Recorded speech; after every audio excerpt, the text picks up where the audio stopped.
ASEAN leaders discussed regional issues on the first day of the 40th and 41st ASEAN summits in Phnom Penh, Cambodia. Aside from that, ASEAN also agreed to grant Timor-Leste observer status in the group and plans to form a roadmap for the country's full membership. For more details, let's take a look at the following coverage by our See Today news team, Syarah Mediana and Lutfi Evan. ASEAN 10 now had become ASEAN 11 after they, in principle, admitted Timor-Leste to become the new member of their organization. And this decision was taken on the opening day of ASEAN Summit 2022.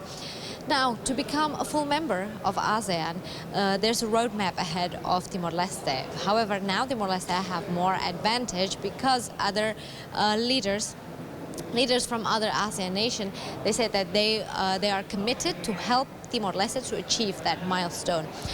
On the opening day, there were two sessions, the plenary session and a retreat session. During the leaders' retreat, the conversation or the discussion were focused on the Myanmar crisis.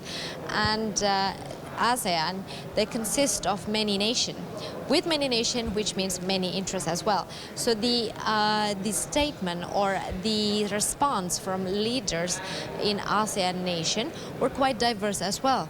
For instance, the president of Philippines, Ferdinand Marcos, he wanted to be more patient with the Myanmar. However, a tougher statement came from Malaysia and also Indonesia's leader, President Joko Widodo. He condemned the continuous act of violence in Myanmar, and then he also expressed his disappointment towards the junta military for their blatant ignorance of the 5-point consensus.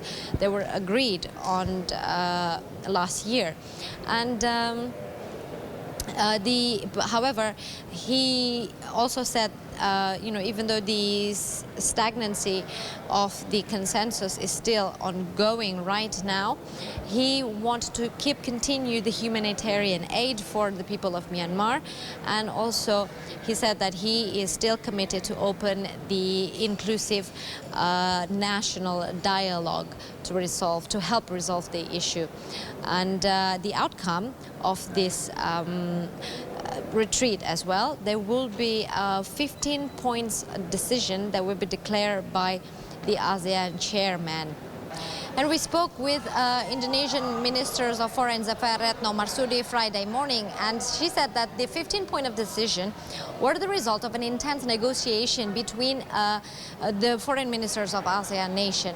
And they all agreed to put more pressure on Myanmar by stating that it's not impossible for ASEAN to ban all Myanmar non-political representatives from all of the ASEAN agenda. And that's the taste of what ASEAN can do to Myanmar. On the 13th of November, Indonesia will be officially handed over the baton to become the chairman of ASEAN summit next year. And this Myanmar problem, many hopes that this Myanmar problem can be resolved on the next year ASEAN summit.